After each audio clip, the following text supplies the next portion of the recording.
Hello and good evening, everyone. Welcome in to Week 9 NOLA Preps Friday Night Live. Spencer Urquhart here with Joe Halm and Chris Dabe.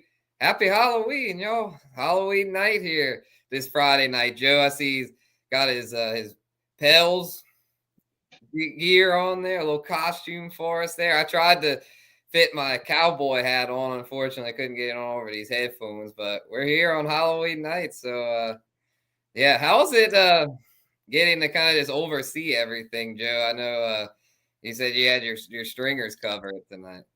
Yeah, it's nice tonight. We had about 150 trick or treaters out here. Fred Flintstone was on the porch all night. He got some updates, and now I got most of my stories in on a pretty wacky night in St. Tammany.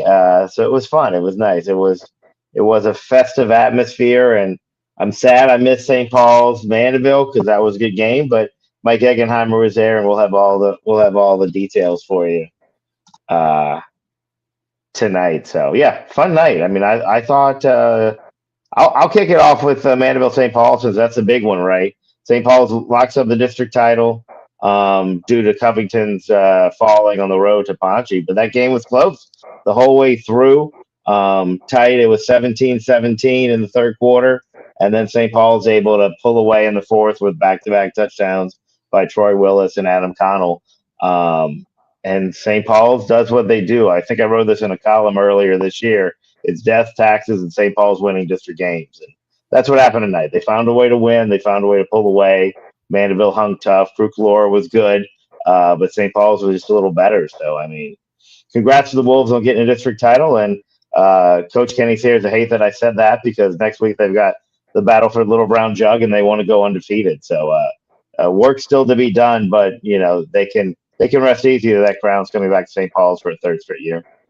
Good stuff. Yeah, St. Paul's having a big year, and they'll be in the playoffs in that Division I select bracket featuring the New Orleans Catholic League schools. That we'll start. We'll go to Chris to talk about that Carr Curtis game there. The Edna Carr getting the win, 48-26 over John Curtis. Chris, how was that game out at the Shrine? Yeah, this definitely was the big one in the state. No disrespect to Mandeville St. Paul's, but the 1 versus 2 matchup and the power ratings, and then as well as in the LSWA Sports Writers poll, and Carr won 48-26. Curtis had four. Carr scored 4 touchdowns off turnovers, 2 of them by defensive players. One of them helped him get out to a 21-0 lead, and probably the highlight of the game came toward the end when Richard Anderson, the big defensive tackle going to LSU, he came up with a fumble recovery, kind of a bobbled ball by the quarterback. They got bopped up in the air, and somehow it ended up in his hands, and he rumbled about 30 yards to get that touchdown, and he was moving as well as he could, and he escaped one tackle, and it was kind of pretty entertaining to see. And I know all his teammates swarmed him in the end zone there, so they were all pretty excited for him. And he was asked after the game the last time he scored a touchdown. He only said it's been a minute.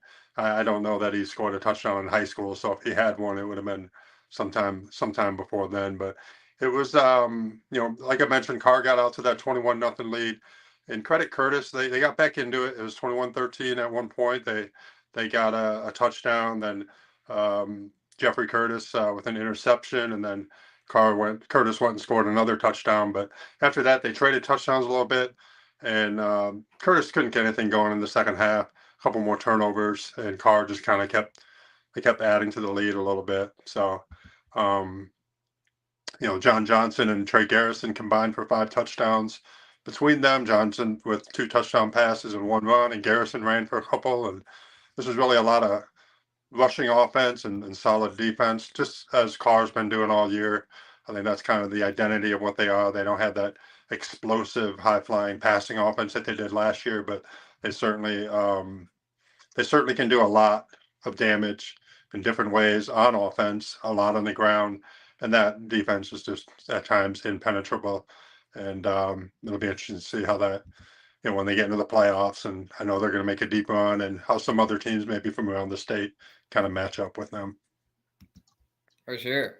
Yeah. Look like Yeah, the Carr was able to kind of get that early lead. That was very key there to get the control early and then able to close it out there in the second half. Cool to see Big Rich Anderson find the end zone. He's a guy that got a lot of attention, but as far as the box score, doesn't usually make an appearance, but he did tonight. So that was Yeah, cool. yeah, he's always in the backfield. He's always kind of, I guess you could kind of say he's always around the ball, but he doesn't get the ball very often. And I think John Johnson said afterwards that Richard Anderson, he's always wanting to get a carry. He wants to get a chance to run the ball, and he goes back far enough, and you think of William Refrigerator Perry or something like that. But um, no, I don't know if that's in the cards in the Carr offensive playbook, but it was a pretty cool moment seeing that. For sure. Yeah, it reminds me of Kennedy when I covered them last week. They had their defensive end Dominic Ruth carrying the ball a few times. So, yes, it's good to see the big guys get involved a little bit on offense. So, yeah, going there. Had a couple other close Catholic League games there. Rummel defeats Jesuit 21-17. And Brother Martin holds off Warren Easton 32-27. Did you have a chance to look at those recaps, Chris? Any thoughts on those games? No, I've been seeing the actual details of it. I know for Jesuit that Taylor Norton played at quarterback, made his return.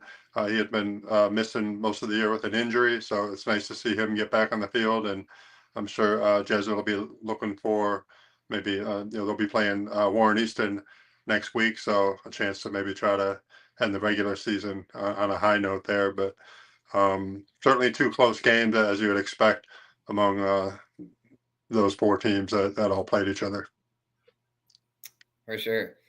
And I was at Hanville tonight for the big rivalry game between Destrehan and Hanville. And let's just say Malachi Dabney stole the show.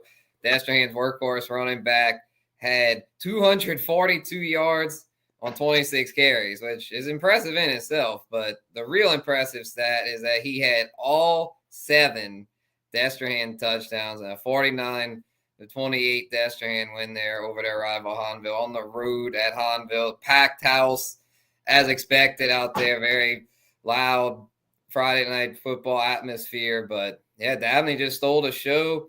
The first half, he got some short touchdowns on like long sustained drives, and in the second half is when he really stole the show. He had a 72-yard touchdown run, which I believe was his 6th of the game, and then Destrehan caught their second pick of the game late when Hanville was attempting to make a comeback there, down 2 scores, but then Dabney took it to the house to put Destrehan up by 3 scores there to seal the win. So Hanville for a while was hanging tough. Their quarterback Landon Teague was throwing a good bit. I believe he had around 200 yards on the night. He was completing a good bit of passes, but turnovers proved costly. Dabney himself actually had a fumble, but he had said in the postgame interviews, I had to shake back from that, and boy, did he. I believe the fumble occurred after either his 4th or 5th touchdown there in the second half, but he bounced back in a big way with that big 72-yard run. So Malachi Dabney showed there for Destrehan. Their defense played pretty solid too, though, opportunistic with the 2 turnovers there in the St. Charles Parish rivalry game. Yeah, Malachi really came on in the postseason last year. I remember.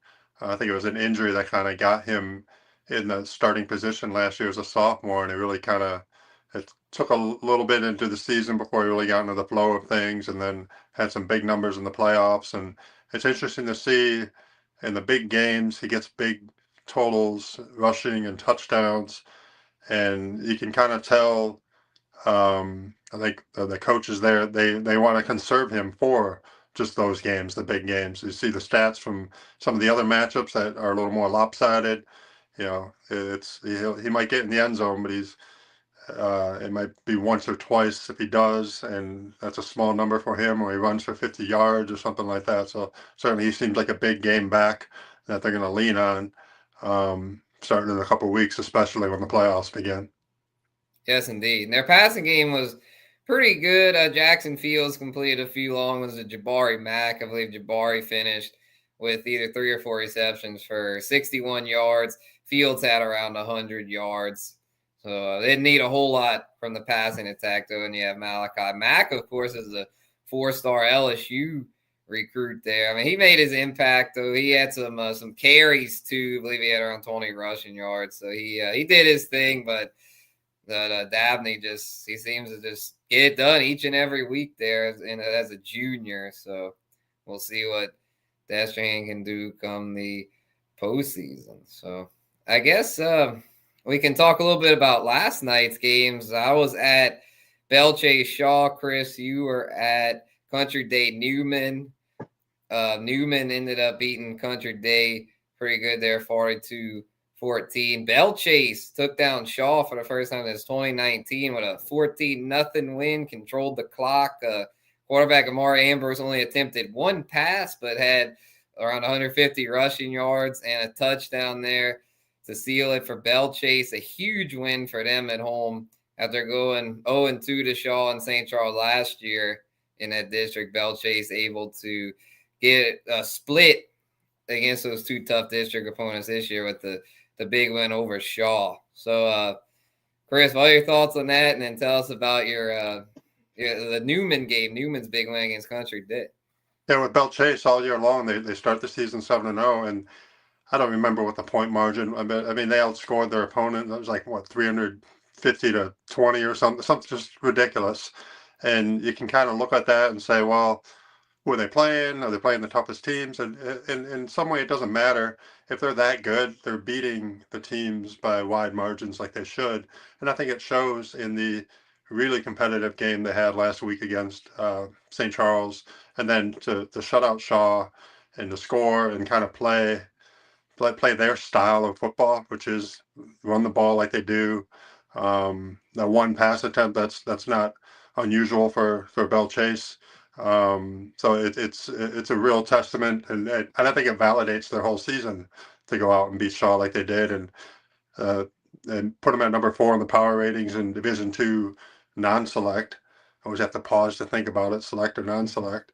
And that's a great spot to be in. If they can hold that spot, that gives you a home quarterfinal game potentially, and you never know what'll happen. They might be primed for a nice playoff run. But yeah, I was at the Newman Country Day game, and like you mentioned, Newman won 42-14. You look at the 28-point margin right there, and Country Day had 4 trips inside the red zone that resulted in no points during that game. So I think that's kind of a little bit the story of the game, aside from Jake Randall. Oh, by the way, 400 total yards passing and running, and he's having a heck of a year. And I think he had a hand in all 6 touchdowns. So that was almost like a normal, feels like a normal night for him sometimes. Yeah. But I know that's a result of a lot of hard work for him, just being the type of rusher he is. And then this is his first year playing quarterback. And I asked about that last night. When did you find out you're going to be quarterback? And I asked the coach too. And it was really during fall camp, during August. And the coach sent him a text, one morning or sometime before camp. And they had kind of like a package of plays for him at quarterback, but he wasn't going to be the quarterback.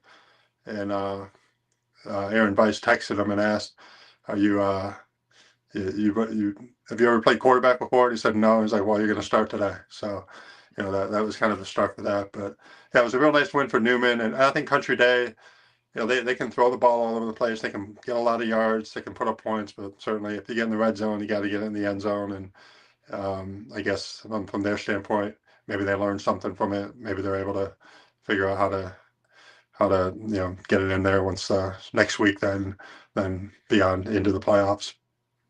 Oh, sure. Yeah, good showing there for Newman's defense. Yeah, Newman's defense looks like a pretty impressive unit there. And then, of course, Jake Randall leading the offense. He is definitely having a very strong season. So, yeah. Joe. Yeah, for sure. Go ahead. All good. Joe, you are at Pearl River Pope. Tell us about that one last night. Yeah, that was an interesting one. Pope hung tough early, and then Gage Strand took over for Pearl River, had 4 touchdowns in the game. they got a nice win, came back in the second half, and most of those touchdowns, 3 of his 4 touchdowns came in the second half. Braden Hutchinson scored the last one for Pearl River to put that one away. So that was a big win for them just to get back feeling good. They're missing a lot of offensive linemen, and they were able to run the ball well. But the big game on Thursday on the North Shore was Slidell going to Chalmette and getting that win. Darrell Williams was there.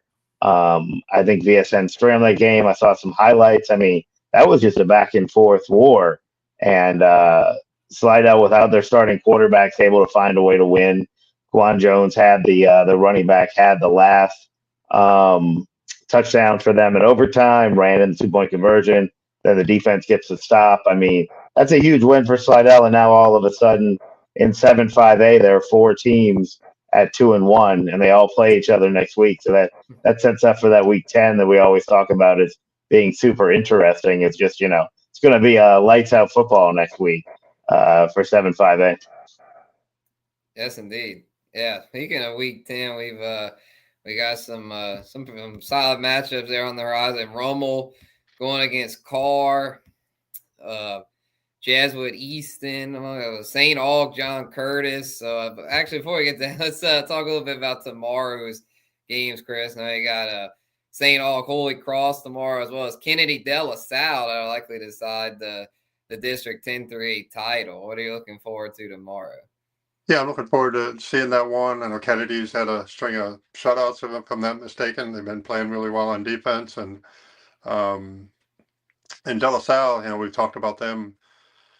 Both of those schools, really, they loaded their non-district schedule with a lot of 5A schools, bigger schools, and kind of took their lumps record-wise. But now in district, they're getting the wins that we kind of expected them to. So certainly they feel like they kind of toughened up playing some of those non-district opponents. So it'll be interesting to see. De La Salle's had a nice run game this year. Eamon Williams is the name that kind of pops into mind for me. So I'm intrigued to see how that one plays out and get some idea of what these teams look like. I keep bringing up the playoffs, but it's that time of year where you start thinking about, okay, is this a quarterfinal? Is this a semifinal team? What are they doing well? How might they win some games in the postseason? And I think sometimes there are teams and matchups in the New Orleans area, or some districts in the New Orleans area. The Catholic League is one of them, where you kind of feel like it doesn't matter where the team finishes in the standings.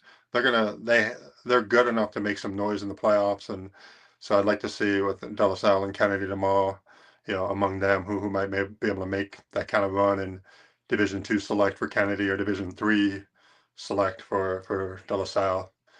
Just kind of brings up another matter. Teams in the same district that go in different playoff brackets, but we can save that for another time. Gotcha. And St. Aug's got a Holy Cross tomorrow, and then Curtis next week. I know they're a team you've covered a lot, Chris. What are your thoughts on that upcoming Curtis Aug matchup?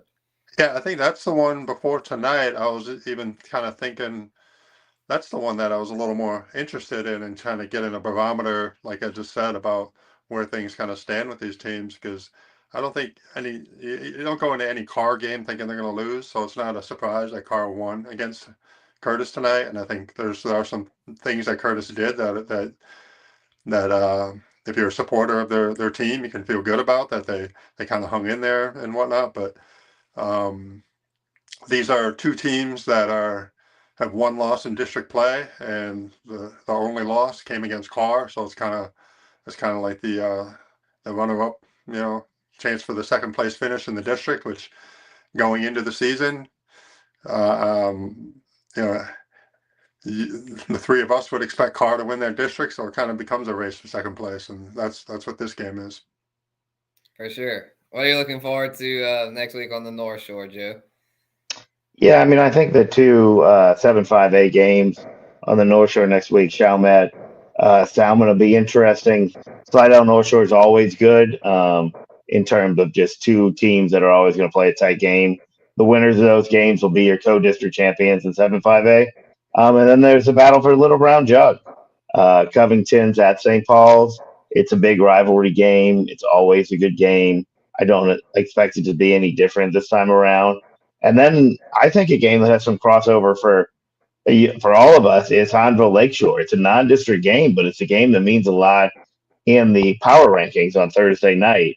at the Titan Coliseum, because Lakeshore is trying to get that 2 or 3 seed in Division II non-select, and they get the 2 seed. You're at home throughout the playoffs. I mean, that's huge. And you miss North Caddo, who's a really good football team at the 1 seed. You don't have to play them until you get to the Dome, conceivably, and that's what you want. So, those are 2 teams that are Honville, I think, is looking to improve their seeding and hopefully to host a game. And Lakeshore is looking to, if they can find a way to win that game, they pretty much lock up the 2 seed, and that's exactly where you want to be if you're Brett Indes and the Titans.